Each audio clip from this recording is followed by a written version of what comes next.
Today we discuss about heart. Heart is very important pumping organ of the body, and it is very important part of circulatory system also. So first we should know about the location of the heart. Heart is located in the chest cavity. This is our chest cavity. The rib cage is forming a cavity or gap. Inside that cavity is called chest cavity. Inside the chest cavity, heart is located. Heart is basically located between the two lungs. This is my right side and this is my left side. So we will follow these sides, left side and right side.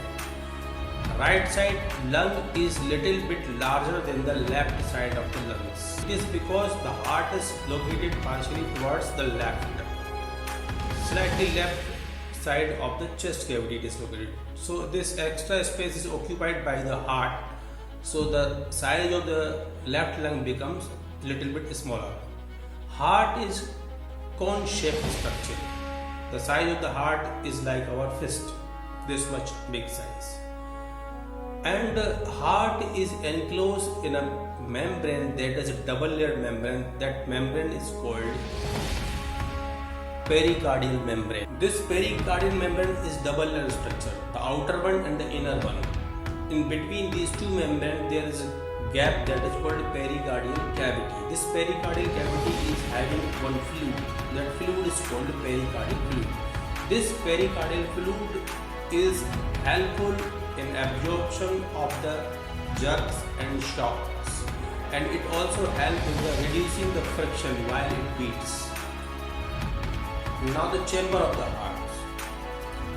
We have the heart which is having 4 chambers. In human being or in all mammals, the heart is 4 chambers. 4 chambers. The upper 2 chambers are called auricles or atrium or receiving chambers, and the lower 2 chambers are called distributing chamber or the ventricles. All the chambers are separated from a muscular structure that does not allow the mixing of the blood. The two sides of the heart, the left and the right, is separated by a structured muscular sheath that is called septum. Septum keep the side left and right separate. So the deoxygenated blood and oxygenated blood never get mixed. So it is very important to know. Sometimes this question may be asked, why the deoxygenated blood and oxygenated blood never mix but remain in the heart in the same time, but it never mix. It is because of the presence of septum. The upper 2 chambers are called auricles. These auricles having thin wall, and the lower ventricles, they have thick wall, and there is reason behind this. The auricles are thin walled. It is because they have to receive the blood from the lungs and from the different part of the body, so they have not to use any kind of pressure on the blood. So they have to receive the blood with a low pressure. Whenever blood comes into the auricle, that comes with a low pressure.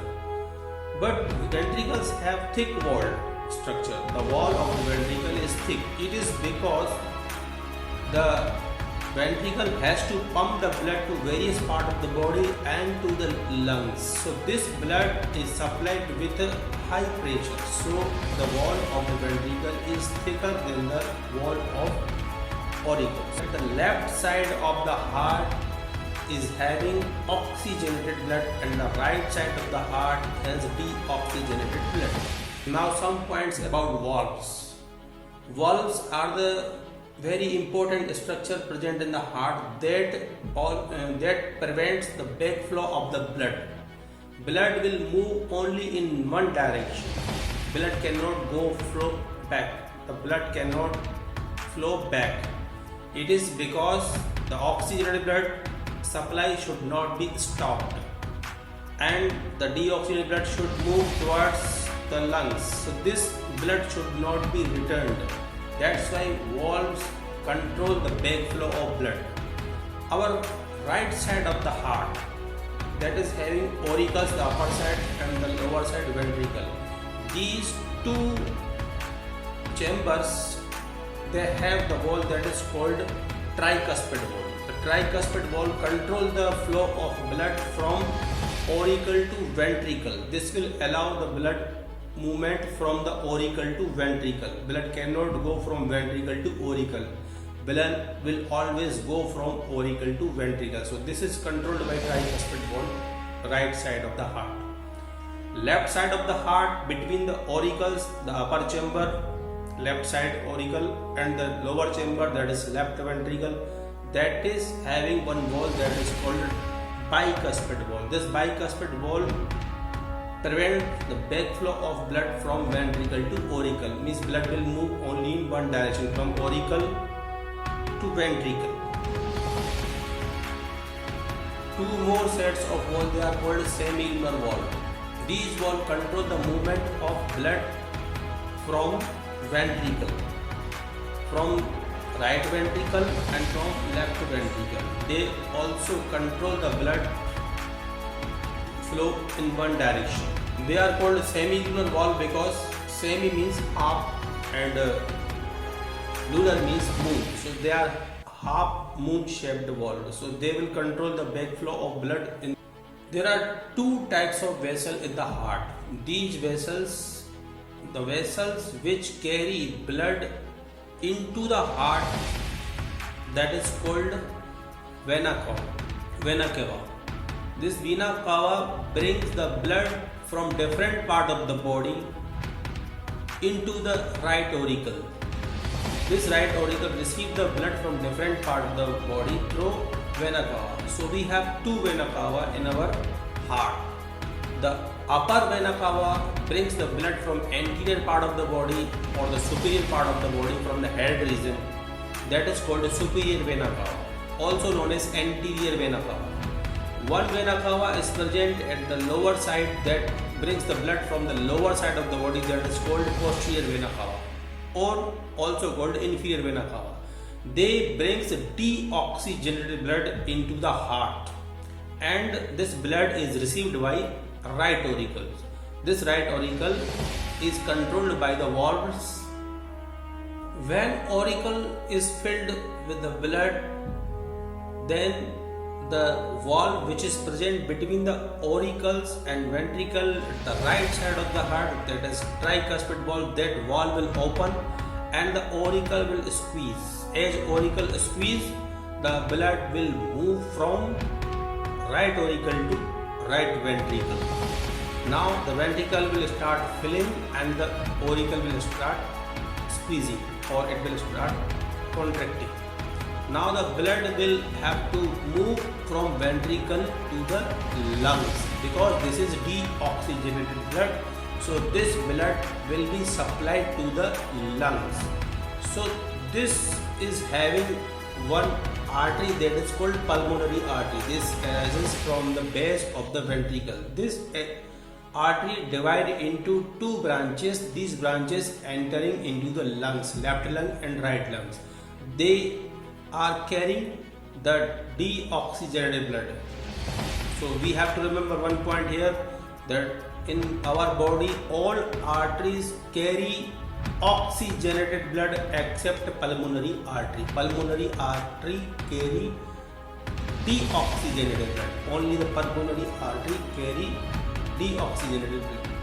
In the lungs, gases are exchanged. Carbon dioxide is given to the alveoli of the lungs and oxygen is absorbed by the blood and blood gets oxygenated. This oxygenated blood is brought towards the heart. In the heart, again, we already know that auricles are receiving chambers. So the left auricle will receive the oxygenated blood which is coming from the lungs. That blood will be brought into the auricle by pulmonary vein. So this is the only vein which carry oxygenated blood. Other veins in the body except pulmonary vein, they carry deoxygenated blood.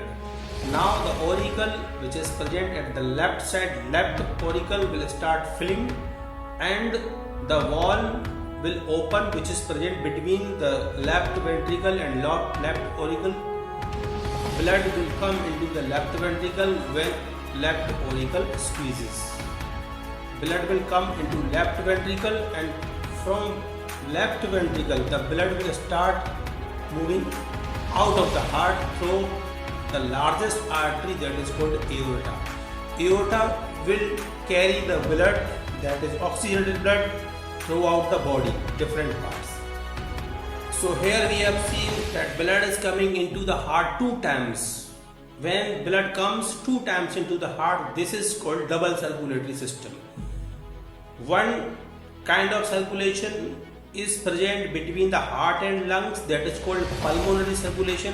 The exchange of blood or the movement of called pulmonary circulation, and the circulation between the different part of the body and the heart, that is called systemic circulation. So it is called double circulatory system. The muscle of the heart are called cardiac muscle. These cardiac muscles also require the supply of oxygen because they have to work tirelessly. They never get tired and they never stop working.